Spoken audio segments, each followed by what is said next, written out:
Welcome to our live stream of high school sports.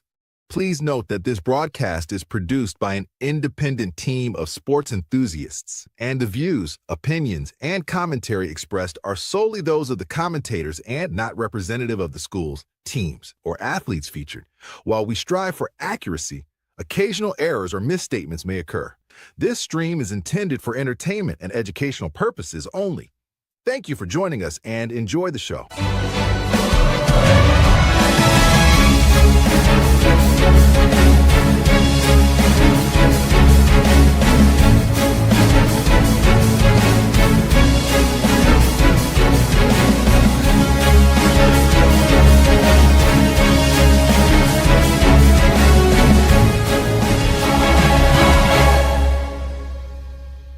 Yeah, come on, let's go. Hey, you ain't never seen nothing like this. Ain't no telling how it might get. It's the hypest right here. High school sports at its finest. So many highlights, you have to rewind it. Hey, Stream City, let me just remind you. The heart of a lion, the team full of fighters. So many stars on the field, it'll blind you. They're giving everything they got till the time's up. Yeah, legends in the making.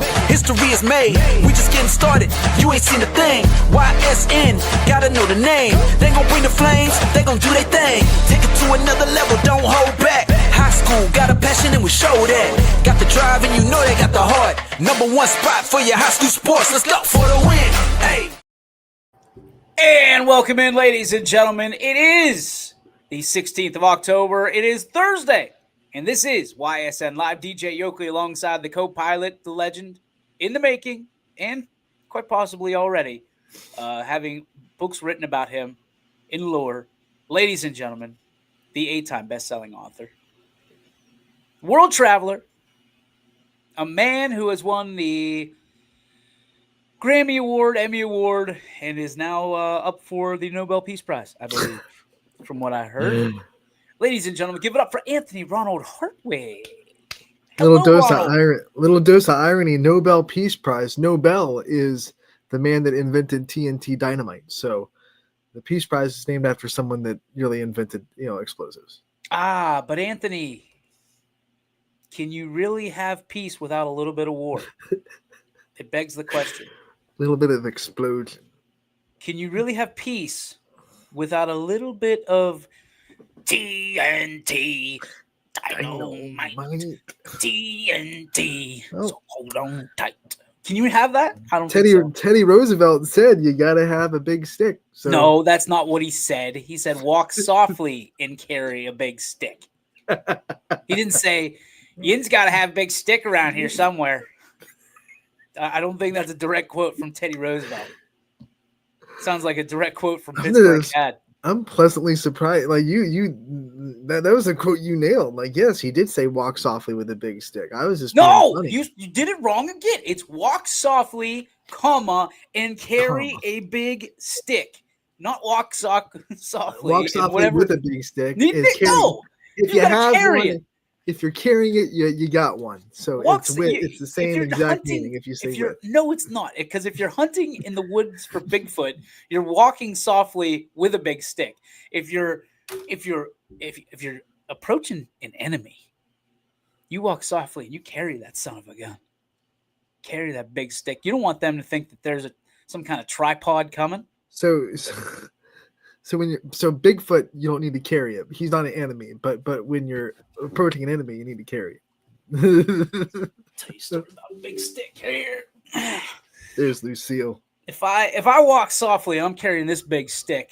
This guy, this old gal right here. Sneak it up on people. I don't think I'm gonna be approached. I don't think I'm gonna be approached. Yeah, you flip the script on everybody. But if you, and obviously beauty's in the eye of the beholder. So if we're talking about a stick, whether she be the Louisville Slugger or if she's just a stick you picked up in the woods, the beauty's in the eye of the beholder, right? Because you might swing that stick and it might snap like a twig. I'll tell you one thing: this thing's seen its fair share of fastballs in its history. It's not snapping. It's not See snapping. that? See that right there? See that guy right there? It's called history. That is pure white ash, baby. And we are We are kick some ash with this thing, and it's already kicked some ash. We don't need maple, bamboo. We got pure white ash right here. I didn't know how far I was going to be able to go with that. It's like, wait a Staying in minute. character. We have a great show for you today. We I do. think because We they might have promise. completely checked out after seeing the open of this show. 12:30. We have the three-time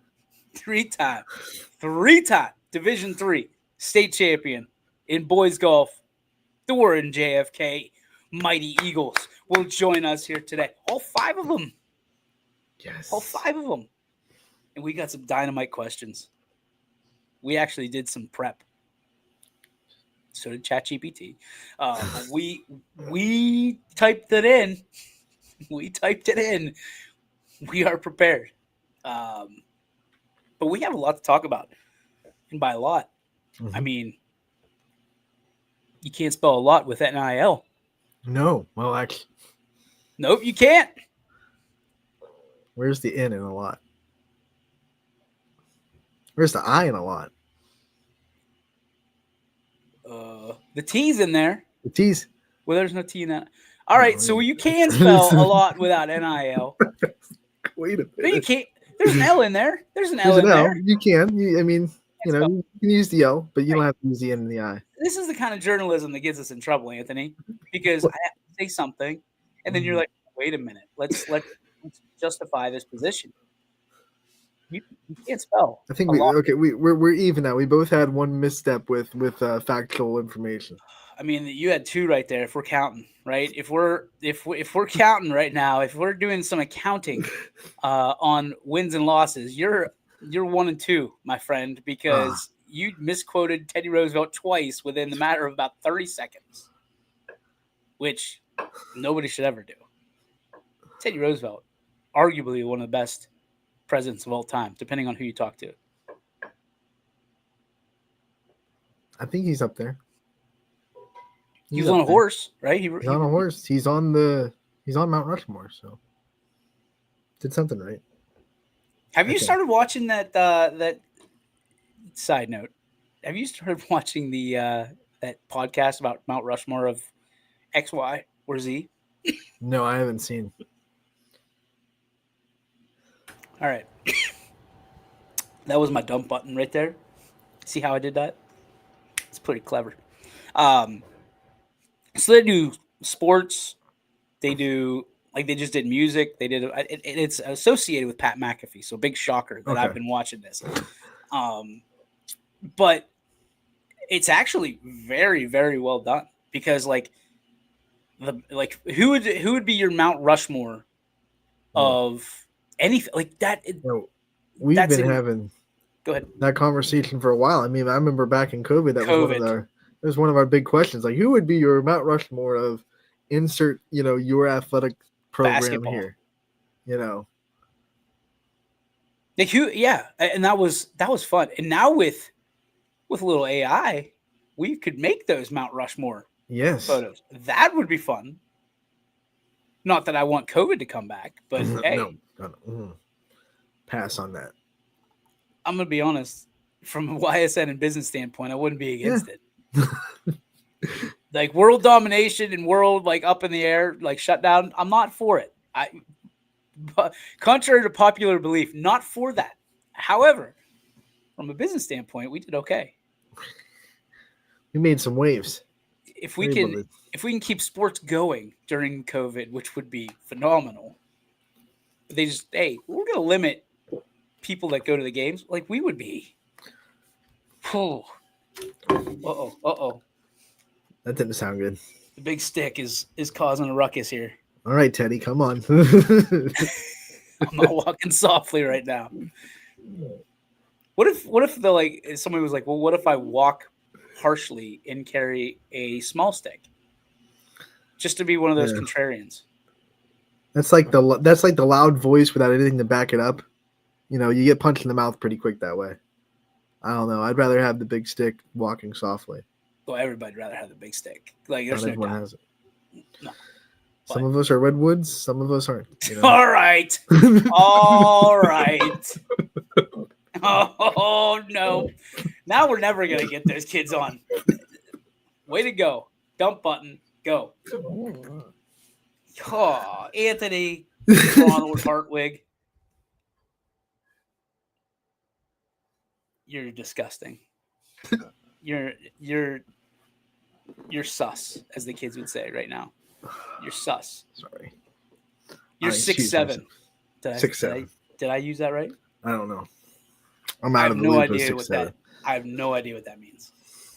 No clue. It means nothing. They sound like Macho Man when they 6'7", 6'7". Like, what are we talking about right now? And literally, if you Google it, it says it means nothing. There's no meaning to it. Let's just say it to be annoying. I don't know. 6'7", yo. Every single parent of a kid that is anywhere from the age of probably 6 to 18 is just baffled. Like, we had some phrases. I had a conversation with some guys, some parents last night at basketball practice, and I was asking them, is your kid saying 6'7" a bunch? They're like, oh my gosh, 6'7". What does it mean? Nothing. It means nothing. They all got the same answer that I got from my 7-year-old. It means nothing. Then why are we talking about it? Like, when we were, we had some during the wrestling attitude era, we had some one-liners that got us in a lot of trouble. And as that crosses my mind, I'm very thankful that it means nothing, 6'7", because those DX crotch chops were every kid doing it to teachers and parents, and nope. I think how many math teachers right now are just hoping that the answer is never 67? Like, good Lord, whatever this equation is, don't be 67. I don't want to hear it. I don't even know how you use that in a sentence. Like, usually you can use something in, like, sus. And remember the lit, no cap? Lit and cap, and I think, the aura farming is one that I hear a lot now. Like, you're aura say that one more. Aura farming. Aura? A-U-R-A, aura farming. What does that mean? It means like you're giving off a persona that's a little bit, it's almost like being a tryhard. So you're trying to, gaslighting your chest, be a peacock a little bit. You're aura farming. Aura farming? Yeah. Does that qualify for 4-H if you're aura farming? I play Animal Farm. Do you remember Animal Farm? Like, these kids now they have no idea what Animal Farm is. Was that on Facebook? Yep, I think so. And then it turned into all kinds of different stuff. These kids have no idea what they've missed. They missed Club Penguin. They missed Coke Music. Back in the day. What is Club Penguin? It's like a little like online chat. It was basically you're a penguin and you can chat with friends online. When I was a kid, it was in the MySpace era. And you took advantage of this? No, I was more of a Coke Music guy, but I know what it was. What is Coke Music? Same idea. You were kind of a character, and like if you opened a bottle of Coke, it would have like a code on the lid, and you would insert the code, and it would give you credits, and you'd be able to like buy yourself clothes or merch, and you had like a little like room, and you could decorate your room with stuff on the credits that you get from a Coke bottle. Oh, it was a big marketing thing for Coke. There are so many questions that I have for you right now in your Coke whatever era, Coke Music era. What did Anthony look like in the third realm of the Coke Music era? Well, let's see. He had the backwards hat. Ronnie came out in the Ronnie was there. Okay. Definitely glasses. Long, like the kind of the blonde hair, because I had highlights back in middle school. Well done. In your boy band days. Yeah. Green. I love the color green, so everything was green. Green shirt. The jeans, rocking it. Green hat backwards. Um, So you look like the Jolly Green Giant a little bit. Yep. Okay. I was not using my name for the chat room because that's dangerous. Well, I think I just like thought up something real random. I was like Shark Cruiser 45. Cruiser? I was riding sharks, riding on the backs of sharks like a boss. Shark Cruiser 45. Wow. And you can make your own beats on Coke Music because that was one of the things you could do there. So I was like making beats. You were DJ Ronnie, aka Shark Cruiser 45, and only because the first 44 Shark Cruisers were taken. Dude, I wish we could go back right now and get into Coke Music. I've never heard of this. What was the one that Dwight was in? Second Life, Third World, something. I don't know. Second Life, right? From The Office. From The Office. Sorry, I wish I could help you, but I think it's Second Life, and he made like Dwight, and then Jim made Jim, it in Second Life, or whatever it may be. Oh boy, they use Big Back. Oh boy. Okay. Bobby Habs. We're staying away from that. No. What a day to have Warren JFK golf state champions on our show here in about 10 minutes. I'm sure they are just scattering right now. Finding any homework assignment. We wanted to talk about NIL. We got lost in the sauce somewhere. I'm going to be honest, man. I would much rather talk about your Coke Music life than NIL right now. But get ready for this segue. You ready? Hold yourself down because I might get an Emmy for this one. Given the fact that Anthony had that name, image, and likeness online, and somebody's probably making a lot of money off of Shark Cruiser 45 right now.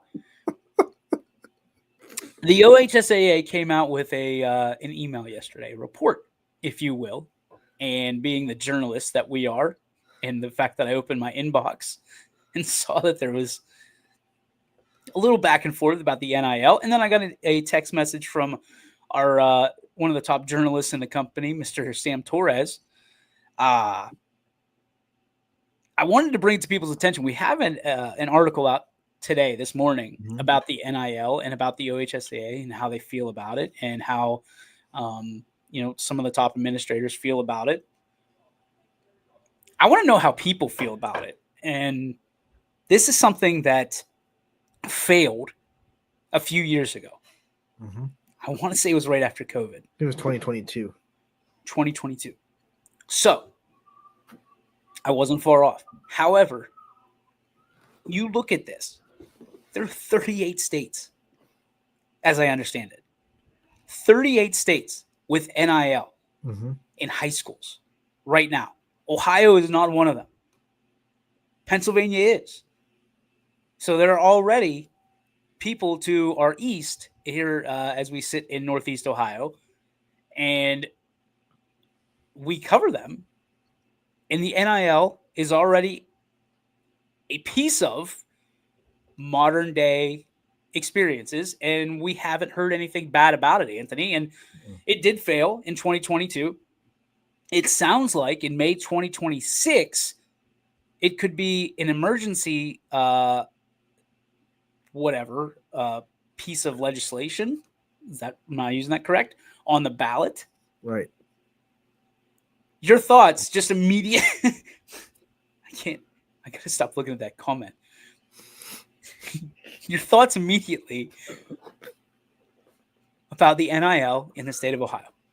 Well, when first the lawsuit came down from, I think, the number 2 recruit in the country that's in the state of Ohio. So he filed an injunction on the OHSAA. That's what's kind of causing this big uproar and a possible emergency vote by the member schools, which could be soon, could not be soon. They're kind of going to get together to decide, one, if they need an emergency vote, and two, when the timeline would be. But I think you look around and you see states doing it the right way. There's a way to do NIL, and I think there's a lot of people scared of it because they see how wild it's gotten in college. But I think one of the reasons why it's gotten wild in college is because the NCAA kind of raised their hands on it and said, you do what you want. We're not going to really get involved in it. And it became the wild, wild west. And that's why we're seeing a lot of the negatives of NIL and in the NCAA.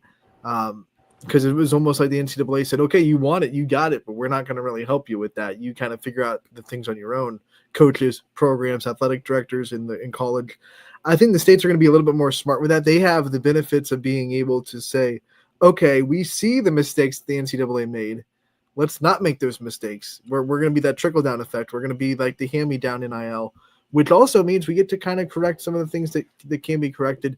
And, of course, you got to make sure that the amateur status is still there, that you don't, ruin a kid's ability to go and get recruited by colleges, all that stuff. So it's going to be a lot stricter, I think. I don't think it's going to be I think people are scared of it. It's going to be what the college is, and it's not. It's not going to be like, hey, this kid just got a sponsorship from Nike for $3 million, and he's a 15-year-old in high school. It might eventually go to that. I would be hard pressed to see that happening for a 15-year-old kid, but it could, I guess. I have a flurry of thoughts on this. Number one, and here, I'll put myself on so you don't have to be on with me when I say stupid things. Basically, it boils down to this. I've told parents before, and I'll tell them again, your 13 to 17, 18-year-old is not worth millions and millions of dollars as you think they are. You may dump hundreds of thousands of dollars into them in pursuit of scholarships, Division I, whatever it may be. But as far as the NIL goes, very rarely are there a ton of student athletes, especially at some of the smaller schools like we've seen, that are upwards of hundreds of thousands of dollars. In fact, I would argue that most student athletes would be lucky in an NIL scenario to get the cost of a pizza a week. Get some. But that being said, I am for the NIL in high school because there are situations, not just in our state, but in all states in this country and in others, that there are limited ways to put food on the table. I will never be in a situation where I turn against capitalism and the ability to make money based on your skill set, right? You're not stealing. You're not nothing bad. This is God-given talents in an NIL situation, whether it be the good looks, the charm, the personality, the athletic ability, all of that combined with other things, other characteristics. I would never be against that. Never. But I understand the hesitation of administrators. I understand that because you're still talking about 13 to 18-year-olds that are very gullible, are very easily influenced. Yep. Especially by dollar signs. Oh, yes. This stupid comment. Can we delete that comment? I just keep seeing big back, and I don't know why. The quotes. Sorry, Bobby Halves. But you look at NIL. It's gone for you. It's gone for me. It's gone. Okay. Thank you. It's coming. It's gonna get it. It's gonna be here, and it's a matter of not if, but when. Mm-hmm. And if it's not this time, it'll be the next time. It's gonna be an interesting, but nobody else. 38 states.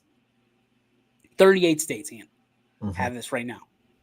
I haven't heard a single report of NIL gone bad. Not one. And I'm not looking for it, but I have not seen it. So what's high school doing right that college is doing wrong? And the only thing that I could think of is there's no transfer portal in college or in high school. That's the one thing that I think with open enrollment, the OHSAA has done very, very right. Is okay, you're going to open and roll, you're going to move, or you're going to lose half your season, the back half of your season. The back half, which is really even more important because that means you lose the ability to compete for your team in a tournament, which means that team can't say, okay, we'll lose the first half, but when tournament time comes around, here comes our ringer transfer that can just take us all the way to state. So I think it's also smart that they said the back half and postseason of that season. Well, and it was very well thought out. Yeah. It was okay. It was like you're building a business and you're trying to put it out of business in the same context, which is what, if you talk to a lot of business owners, they do. Because if you can put yourself out of business, you can also protect yourself from being put out of business. The OHSA did that. They don't do that a lot. I don't know why, but they did it there. And with NIL, they're going to have to do much of the same thing. And one thing that I don't want to happen, if this does actually take place in May of 2026, is if that happens, you don't want the power to be in the hands of the OHSAA. Like, that would cause a real problem, because if they can basically take how much money you're making and they can point and say yes or no, oh, that's got lawsuits written all over it. Yeah, I think that would get real sticky real fast and cause a lot of problems, because you can't say, hey, this kid that maybe he's like the number 2 recruit in the state, in the country, like the guy that is filing the injunction. If he wants to make $200,000 and someone is offering him that, how can the OHSA say, well, that's just too much? You can't make that much. You can make a little bit, but you can't exceed $200,000 because you're not worth that much. I don't like that at all. I don't like that. I don't like people being able to tell you how much money you can make, and if it's yours, and we can get into the whole thing. But boy, you want to talk about some guys that are going to make a lot of money, not from the NIL, but from business, from a great education where they've already entered that chapter of their lives and looking to move on. I don't think they're going to have any trouble at all being incredibly successful in whatever they do. Ladies and gentlemen, I got to get my phone out because there's 5 of these bad boys. Please welcome, and we are so excited to have on this show, just less than 48 hours removed from their 3rd straight state championship title in boys golf in the OHSAA in Division III. We welcome in the Warren JFK boys golf team. Boys, welcome in. Thank you. Now I got to do the proper introduction. We wanted to get you in here, and obviously we have some of the guys who've been there, done this for a long time. 4 of you, as a matter of fact, I believe. We bring in 3-time state champion and also Leslie Cup winner, ladies and gentlemen, Mr. Henry Phillips. Henry, raise your hand so everybody can see you. We have Mr. Andrew LaPaula. We have, and hey, if I butcher your name, I apologize. Correct me. You're good. Andrew Fredenberg, right? Yeah, that's me. All right. Julian Bellino. And the last one, which I am sure to absolutely butcher because I've heard it twice different ways. Ladies and gentlemen, Preston Grassitano. Almost. Oh, come on! What did I mess up? What is it? It's Jurasatana. Jurasatana. All right. All right. I told you, Anthony. I told you. That was the one I was going to butcher. And, we're going to go by your first names anyway, except for the Andrews. We're going to have to split you guys up. And we're not going to do Andrew 1, Andrew 2, because there is no such thing. Because this 5-member team, guys, you were so successful, not only this year, but in the past. When we heard what you did, this has been an era of dominance. This is as close to a dynasty as we may ever see. Did you feel like, and you can answer this as a team at will, however you want to do this, did you feel like this was a dynasty going into it 3 years ago, and did you think this could possibly happen? I could speak for myself when I say when we won our sophomore year, that was really big for us because I don't think any of us had ever imagined that we'd be that successful that early into our careers. So once we kind of got in our brain that we were capable of doing, great things like that, we thought maybe we might have something like this three-peat, something we've been envisioning really since we won our sophomore year. There we go. So when I look at the scores for this 2-day tournament at state, total domination. You guys won by, I think, 23 strokes. It was 618. The next highest score was 641. When you think about what it was like to just take the day one score and then keep your foot on the gas pedal, and anyone can answer this, by the way, what was the mindset after a really good day one to make sure that there was no layover in day two and keep the same score? It was 309, 309. So you had the exact same score that you had in day one. Yeah, we just decided before in our little huddle pep talk that we just had to keep our foot on the gas pedal and just keep hitting it where we were, keep playing how we were, and just continue to keep our dominance up for sure. I mean, let's we appreciate the modesty, but you are nuking dudes from this standpoint. I mean, what was like 23 was the separation between you and the second place. Like, let's be real here. Did you think that you would be this dominant going into the season and getting a, first place, 6 feet of dirt, and then everybody else in the state of Ohio in Division III? Yeah, I will. Yeah, I did, to be honest. This is our senior year. We obviously knew winning back-to-back state championships. We knew we had something special going. So for our senior year, we turned it up a notch for sure. We've had a lot of tournaments the past 3 years where we're competing. This year we tried to bury everybody, if that makes sense. I love hearing that. Because guess what? It's a competition, and people sit there and they'll realize and they'll think to themselves, okay, you can be dominant and a good sport at the same time, but that's not to take away from what you guys are doing. And to be dominant like you were, correct me if I'm wrong, not just this year, but in years past, it's something where, it takes a lot of moxie. It takes a little bit of swagger. So for you guys collectively as a whole, is this something where you can take this from what you've done over the last 3 years and turn it into, some life lessons for later on down the road for you guys? As I mentioned, I think you're going to be incredibly successful, not just because of your golf game, but because you've had and encountered success. Yeah, at least speaking for myself, it wasn't all rainbows and sunshine the whole time. We had our losses. We didn't even win our district this year. So even going through the years and looking back, you can look at our success, but looking at our losses is really what motivated us, I think, especially freshman year after we had lost.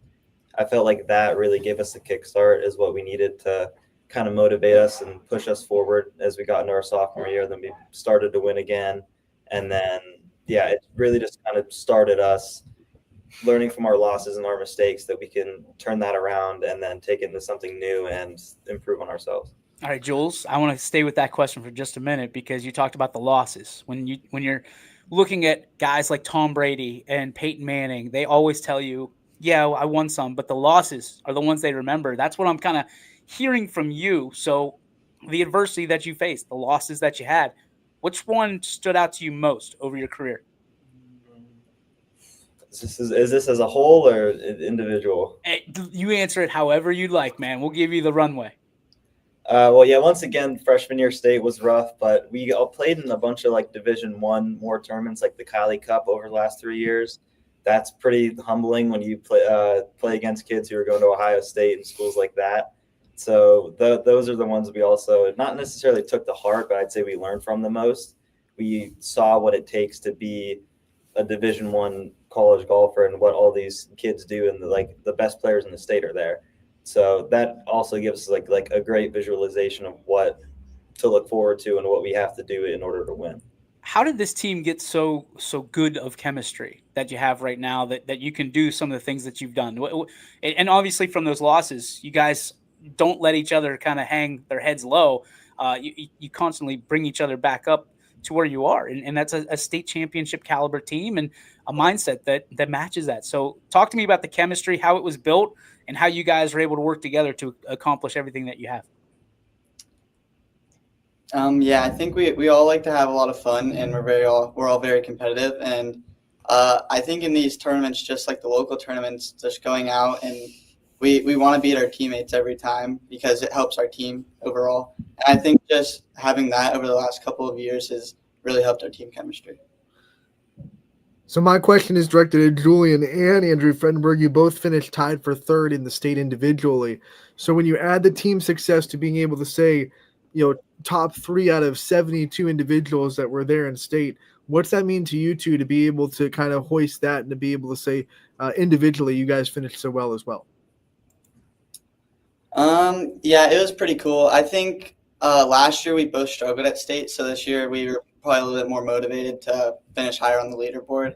And I think the last couple of weeks that really motivated me to work a lot harder, and that probably resulted in a higher finish. Yeah, I haven't really had a great showing at state the last few years. So I knew this year, especially just going into the postseason in general, I kind of needed to turn things around a little bit.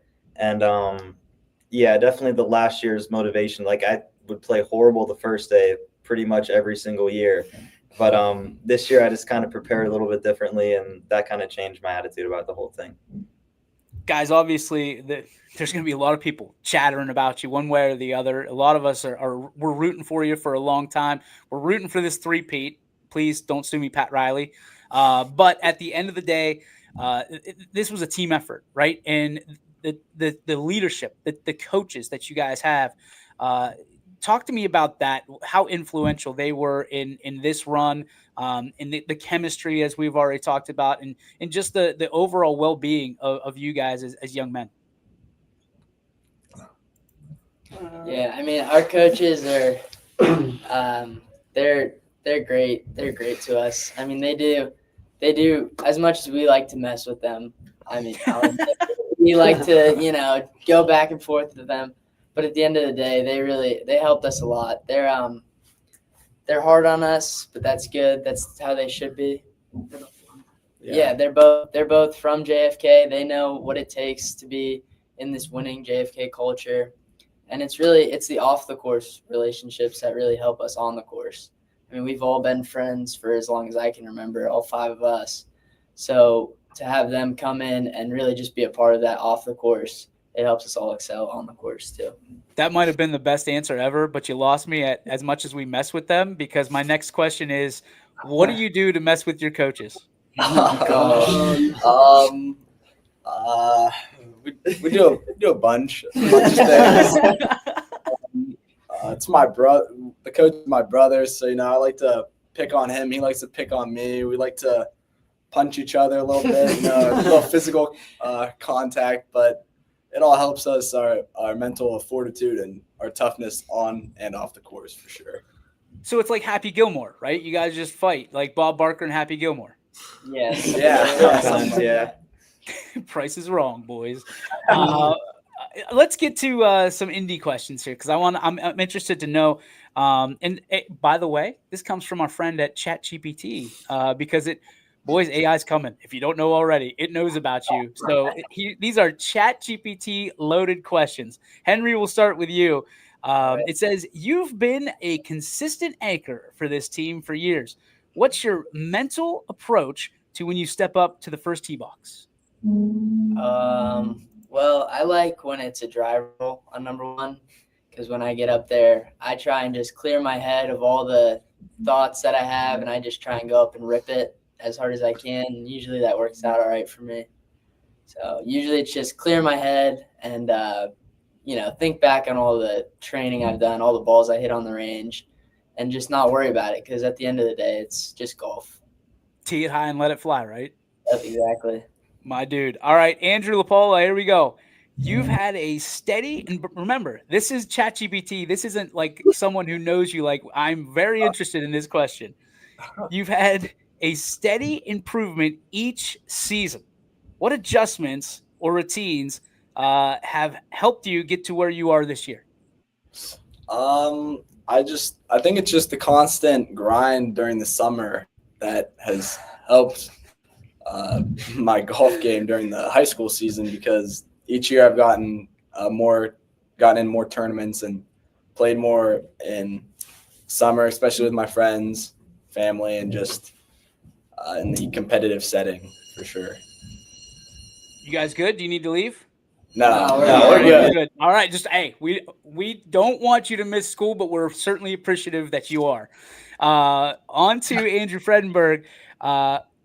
We have played, or you have played rather, some clutch rounds and big moments this year.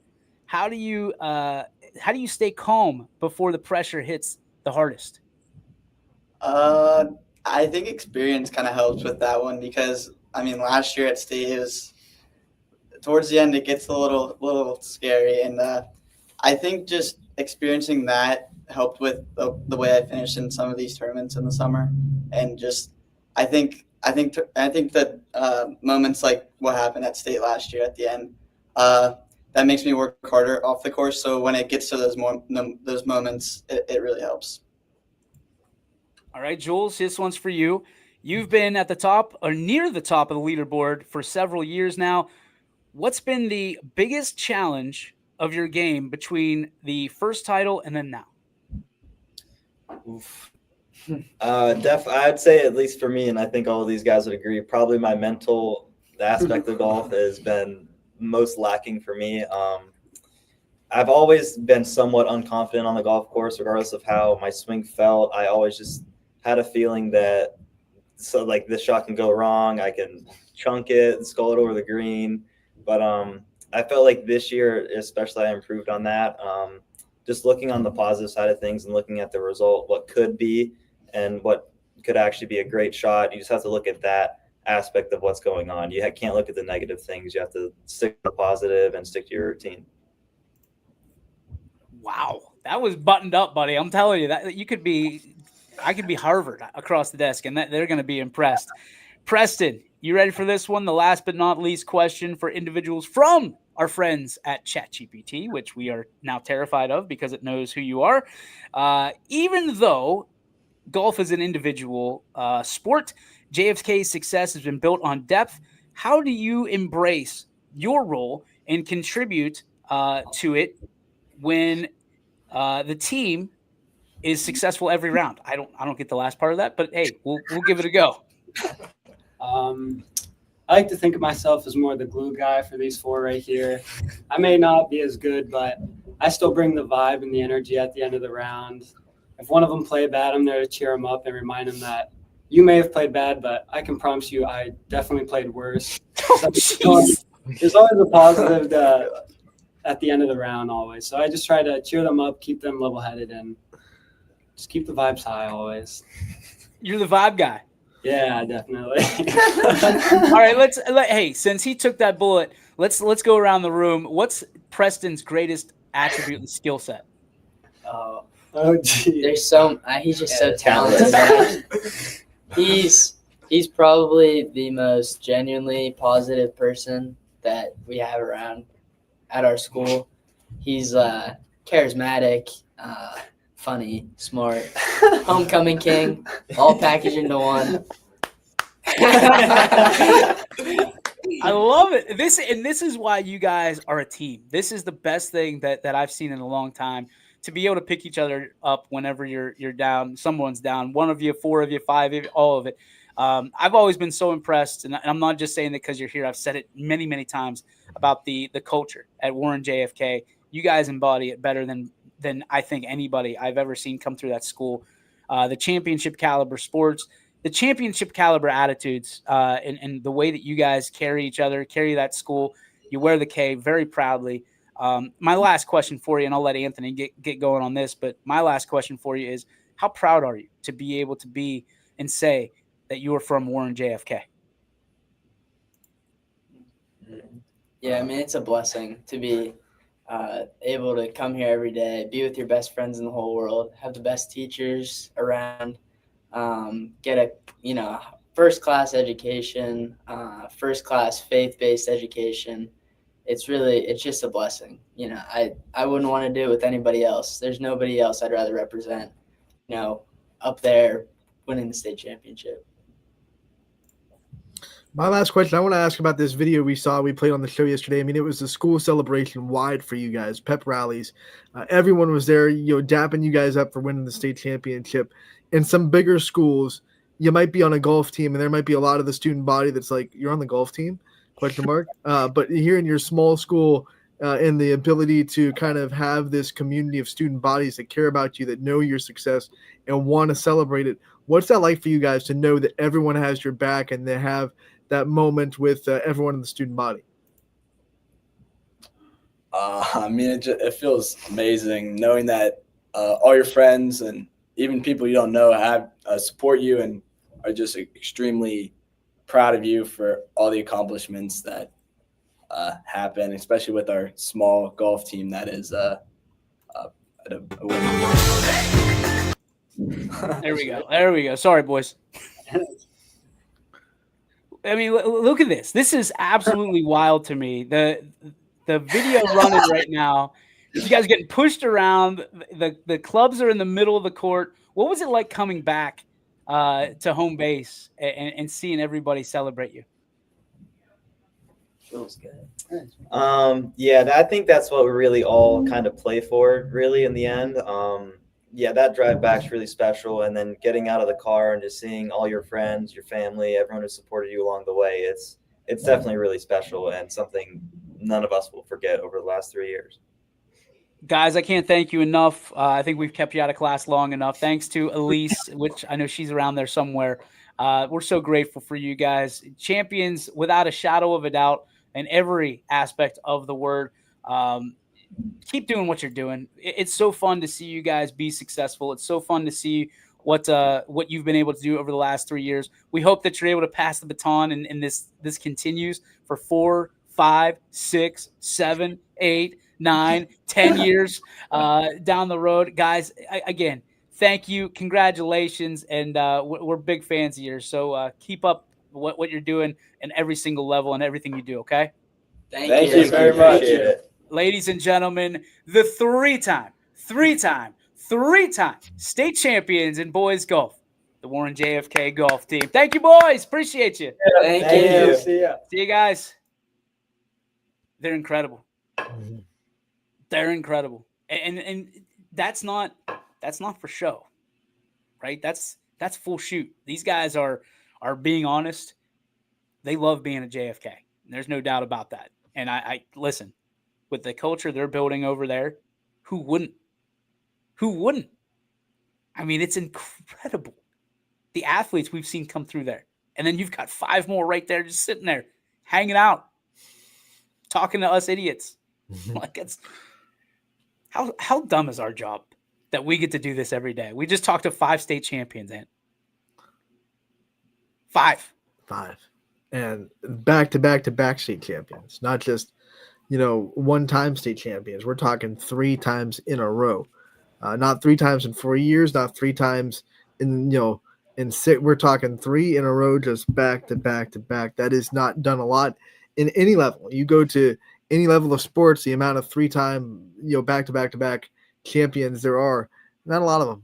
Not a lot of them. I can't name one. Can you? Let's see. Well, it's never happened in NFL, NBA. I don't think the Bulls won 3 straight. MLB, no one's done that.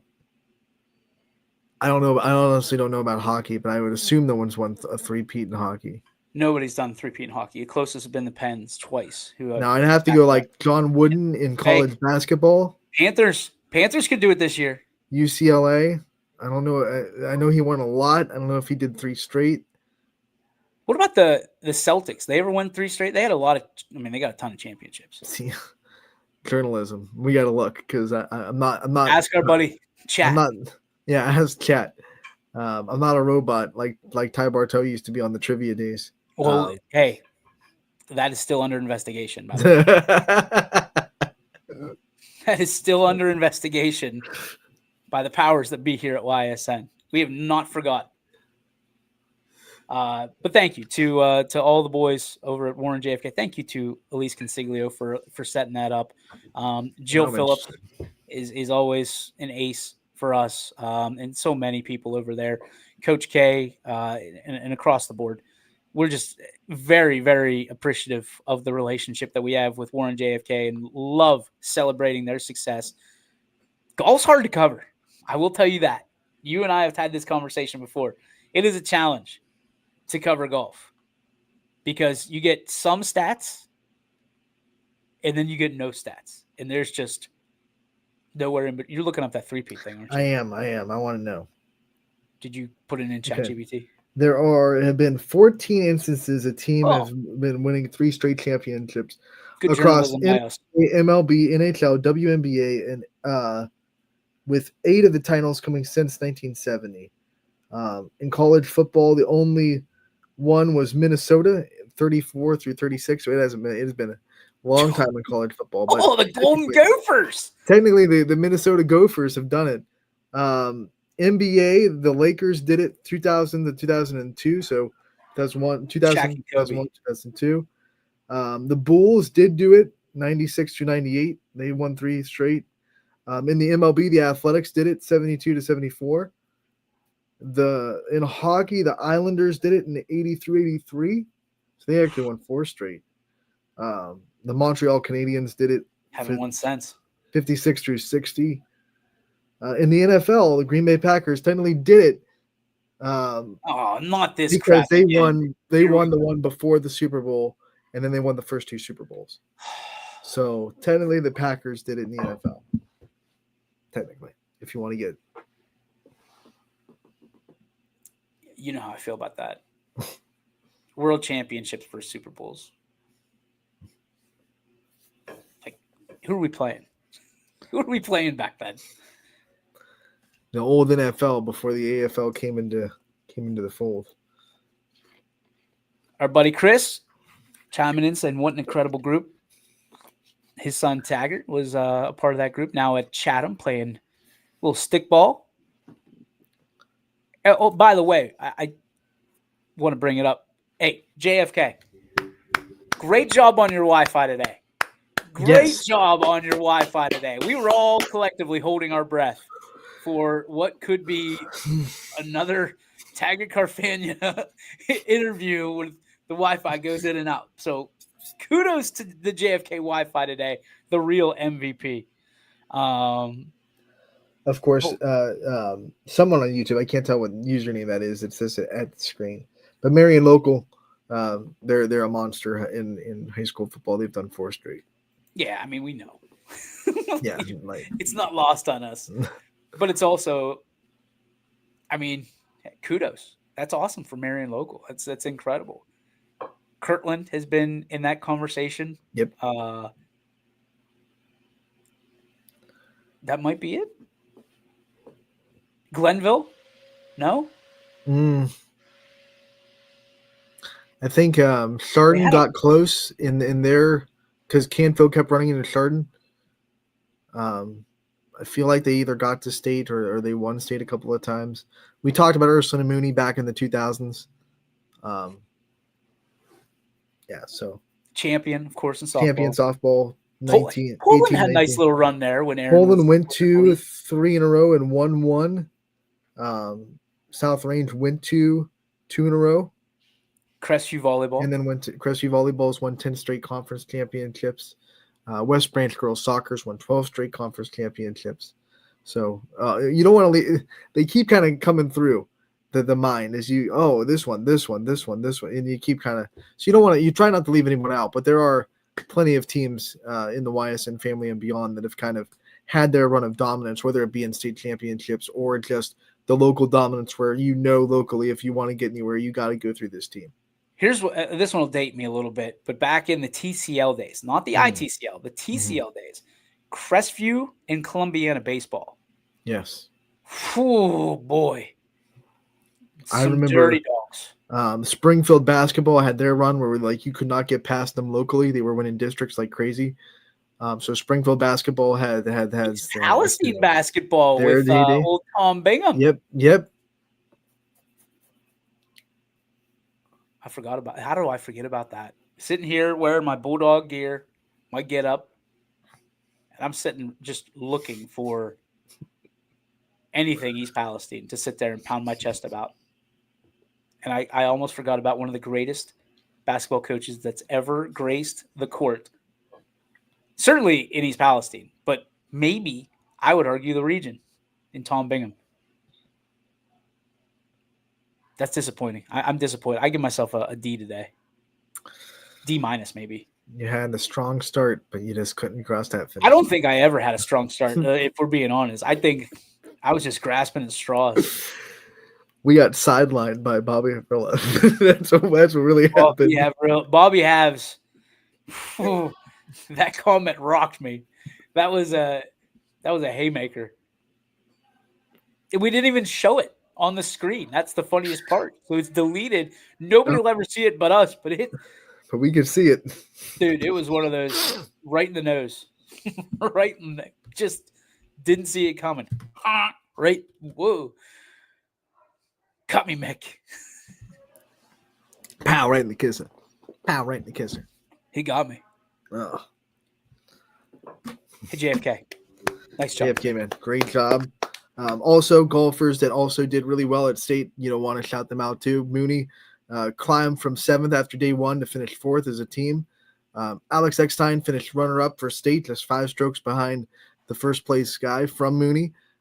Jackson Ensley finished 15th out of 72, so he had a great showing at state from Springfield as well.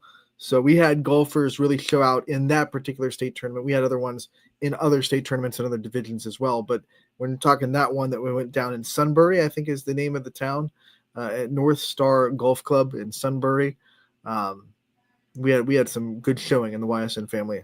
JFK, obviously, state champions.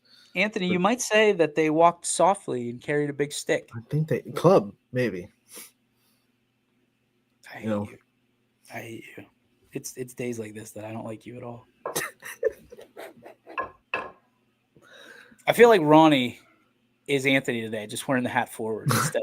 There's a lot. There's a lot of attitude from over there in the blue house. I don't feel it. I'm sorry. There's a lot of attitude over there. I'm not sure if I like it or not because you've been on point and you have kept me accountable, which is good. However, there's moments where you probably wish you could hit me with that bat right through the screen. I would never hit you. But you guys would meet at some point. Little love tap. You guys would meet up and maybe a little kissy poo for Lucille. She's feeling thirsty, as Negan would say. Hasn't had a taste in a while. She hasn't had a taste in a real long time there, Ronnie. She's getting thirsty. I don't want to misquote Negan, so I'm not gonna. How dare you? But that season finale when he's going around the circle, and you don't know who he's gonna hit. That was spoiler alert, dude. I know you don't know who he's gonna hit, so it's not a spoiler because I'm not gonna give out who he actually ends up hitting. But when he's going around that circle and he's like, eeny, meeny, miny, and then that was one of the most like finger-biting, white-knuckle season finales in TV. R.I.P. Glenn. Well, there's a spoiler. Right there. I could have been throwing people off the scent. I could have too. You'll never know. You have to go watch Walking Dead. Got me. Watch Walking Dead on AMC. AMC Plus. Subscribe AMC now. Plus. Please sponsor us. Please, AMC, sponsor us. Just a couple idiots doing our thing at noon. This has been the least productive hour of your day. So congratulations and thank you for tuning in. It is now time for the Joe Dickey Electric What's Your Spark, something that actually does pay us. It's the Joe Dickey Electric What's Your Spark presented by Joe Dickey Electric. They are everything electrical. They're available to you 24/7, 365 at DickeyElectric.com.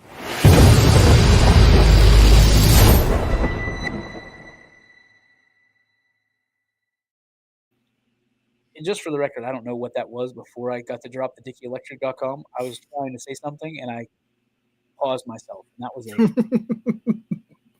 a This is the first Thursdayest Thursday we've ever had. oh, boy, is it ever. Is it ever? Go ahead.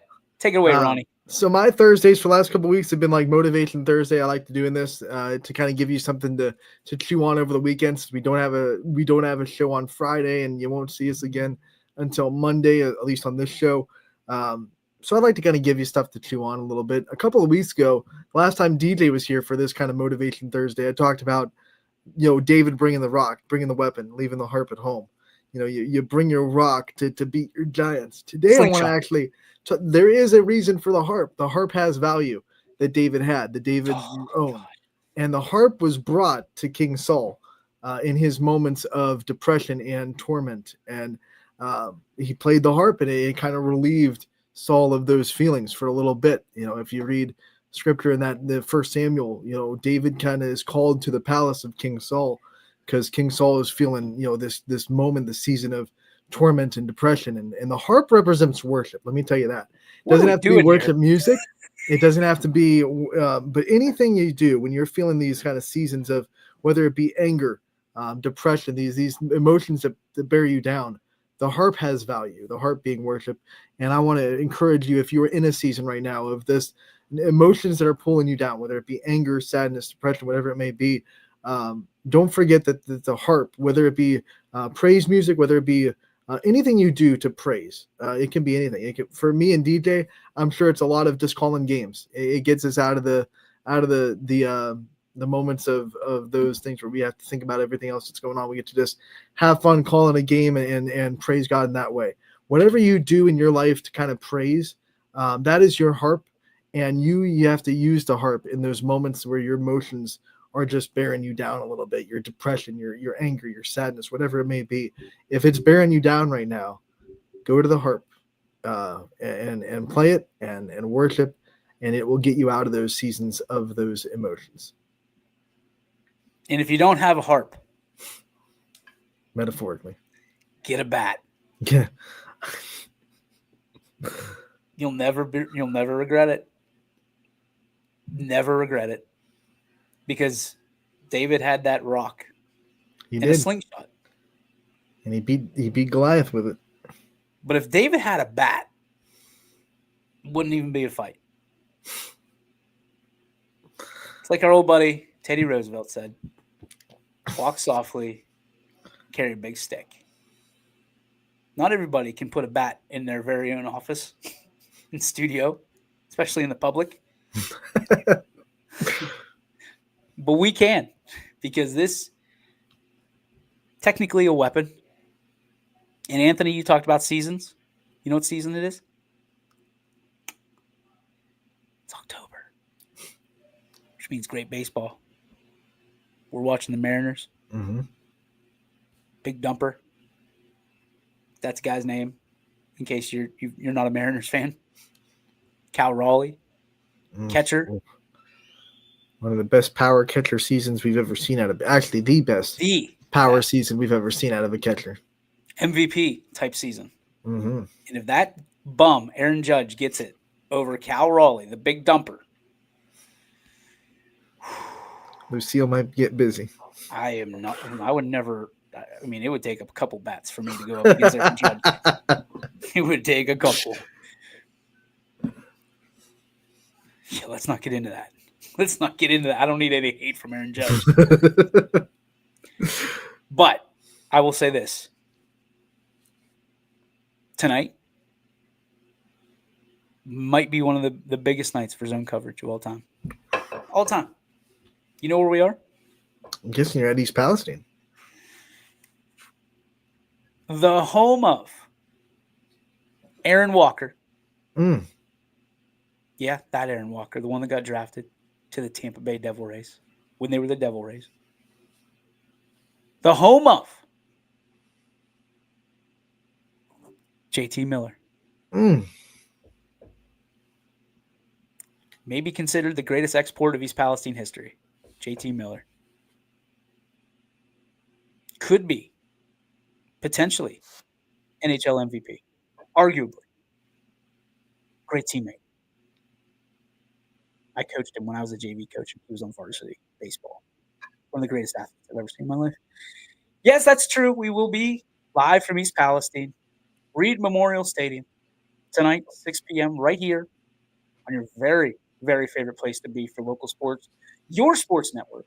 Myself, Sam Torres, Greg McAfee will be joined by head coach Michael Dempster and other various East Palestinians, which I'm very excited for. Mm-hmm. We're in the dog pound. We've never been to the dog pound before from a standpoint of a show. People are afraid to walk into the dog pound. They're afraid of that. We got that dog in us, though. We got Big Dog of the Valley coming out tonight.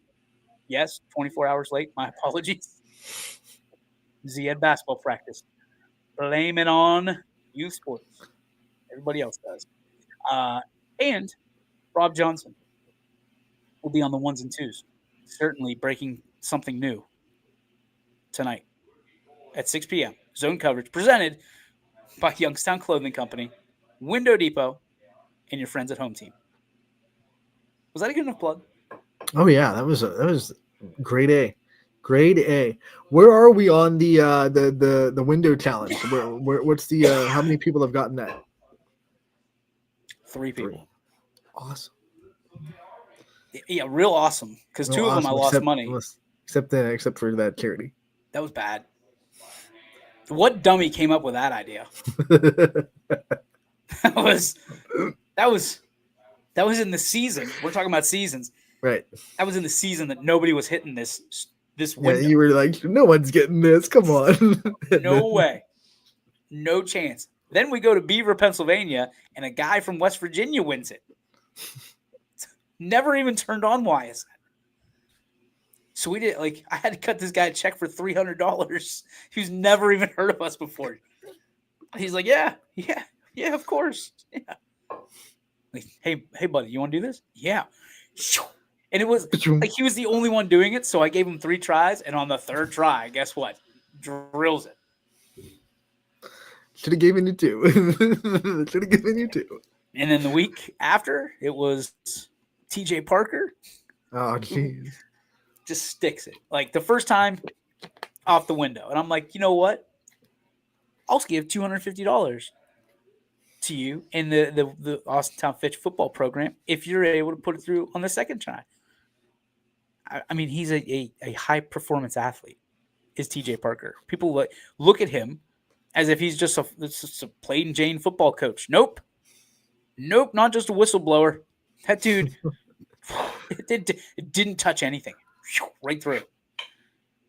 It's the sound that $250 made right past my head. There it goes. This was supposed to be a charity thing. Like, all right, I'll write a check for $1,000 to our friends at the Rich Center for Autism. No problem. That's great. That blew up in my face. Blew up right in my face. It came right back like a boomerang. Just right. Again, bonk, right in the nose. Just, I was, I'm still plus 550 if you look at it that way. But if you know me, you know that I'm giving away that 550 to the Rich Center for Autism. Yep. Like we're doing that. But I just found that moment where, hey, we're not going to be able to give them anything that's really worth giving at this point. So we might have to shut down the "we're giving you money" thing. Like, I am not Pat McAfee as much as I really want to be. Do you think that's actually his money? High stakes, like high stakes. And I love when he goes over to Kirk Herbstreit. He's like, "You in for another 2?" Like on the spot. Like that makes me think like is that really on the spot, or does Kirk Herbstreit already know, or whoever? Like I think the one time it was the celebrity guest picker was in there, and he's like, "Hey, you up for another another $4 million or whatever it was?"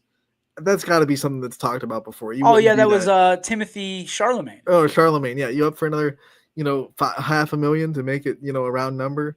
It had they played it up like it was on the spot, but I imagine that was something that was planned before. Like, hey, if this kid misses the first, we're gonna go in on because it's a lot of money to just be like on the spot. Hey, you good for another $500,000? Here's where it gets a little bit but it's awesome. That wavy segment's awesome. for me. Well, yeah, I think both segments are awesome, except for like I'm actually paying for that. Like I don't think Pat is paying for it because I gotta imagine his wife would be like, "What are you doing? That's money that could be going to our daughter or our family." Like my wife does all the time. All the time. Like that's basketball shoes. What are you doing? What are you doing? I'm an idiot. I'm painting sorry. myself in the corner. I really didn't think this one through. This was one of those ideas. My bad. Yeah, it is your bad. That's. Oh boy, I gotta go do some more stuff to make money. Back to selling mattresses. You better go sign some corporate sponsors real quick. Was our first. That was like our first actual corporate sponsor was Tri-County Mattress by Appointment, baby. Never forget. I'll never forget when we were up and coming. It's story time, by the way. You can turn the channel now if you'd like, but you might want to hear this story because it's good. And I think you know this story, where we were up and coming. We were a flea on a tick's back on a dog. Right, we were nothing, nobody, and we had sponsorships, and we had like just whoever would give us anything. Like they could give us a free meal at that point. And we're like, all right, we'll take it. We'll put you on. Let's go. And Tri-County Mattress by Appointment, no longer. Rest in peace, by the way. My wife and I owned just to put like food on the table, essentially. While we were figuring it out, let's put it that way. It was a season in our life. We didn't know what was going to happen. And we surely didn't anticipate YSN turning into what it was. Well, I kind of did. And she was like, "You sure? You're cute. I believe in you. Go ahead." Like kind of pat, like your kids. You're like, "Okay, go ahead." Like I'm sure David got whenever he was going up against Goliath. It's like, "Okay, go ahead, kid." And now she believes in it wholeheartedly. She loves it. But it's only because of the proven economics and wonderful platform that YSN has become, thanks to everybody else but us, right? But I will say this. The enemy, the competitors, called everybody that was on YSN. So they took notes and they all started calling. The salespeople started calling, and they got to Tri-County Mattress by Appointment. So here's me. I pick up Tri-County Mattress by Appointment. This DJ. Hi, this is such and such from W. Did you know that we have the blank of the week and we can help you advertise and and this is what we have and I'm interested. We can do a much better job than YSN. Like, just hey, take Lucille out. Just, I'm in the hole 6 feet deep, and they're just burying me, burying YSN. Let's swat that fly. So I let her do her spiel, and I waited till the end of it, and I said, "Hey, out of curiosity, do you happen to know who runs YSN?" No idea. Well, you're talking to him. The fastest reverse I've ever seen in modern day history. Just, you can hear the wheels just go like backwards. Oh, wait, what? Yeah. Because what was happening was interesting. Great sales tactic. They were calling our sponsors to tell them about opportunities for them to advertise with their station. Mm-hmm. But all the sponsors were like my friends at that point because they were the only ones that believed in me. So like I have Steve Cross calling me, Greg Burbick, like some of these people that were the early day sponsors calling me, telling me that W. is calling them and telling them to pull their sponsorship with us and invest money in there. Dude, since that day, Just tie a bow on it. I walk softly and carry a big stick. Full circle moment. That's professionalism right there. That's journalism. That's good Journalism. It's journalism. That's why I drew it up today. This show went exactly as planned.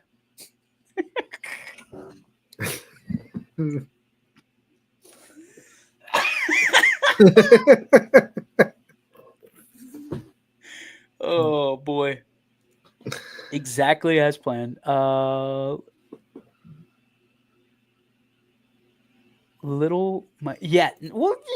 guess so. Here with the golden ticket, and sort of. No, it's more like the McAfee thing. Like I see the similarities, right? You see it too, but it's definitely more the McAfee thing. But ends up more like the Michael Scott thing, if we're being honest. ends up. No, I separated those golden tickets. They were on the same truck. Is there anything on there about how many you're limited to? Wait, you have to take this. It's a good wrap on the show today. Thank you to our friends over at Warren JFK. Congratulations once again to the Warren JFK Division III state champions on their three-peat. Dynasty. Thank you to all of you for putting up with this today. There's probably a million better places and things that you could have done with your time, but this is, hopefully you smiled at some point during this hour. I know we did. We did. And we will see you. We'll see you tonight, live from East Palestine, from the Dog Pound in Bulldog Country. And if we don't see you then, we'll see you on the network around here tomorrow, usually around kickoff. And then if we don't see you then, we'll see you Monday, high noon, right here from the Yoke Corral. For Anthony Ronald Hartwig, the harp slinger himself, the man of many seasons. My name is DJ Yokley. This has been YSN Live. We'll be better tomorrow, or at least we'll try. Anthony, may the sports be with you, pal. And you, my friend. YSN thanks you for watching this presentation of Your Sports Network. For stories, stats, and more, go to ysnlive.com.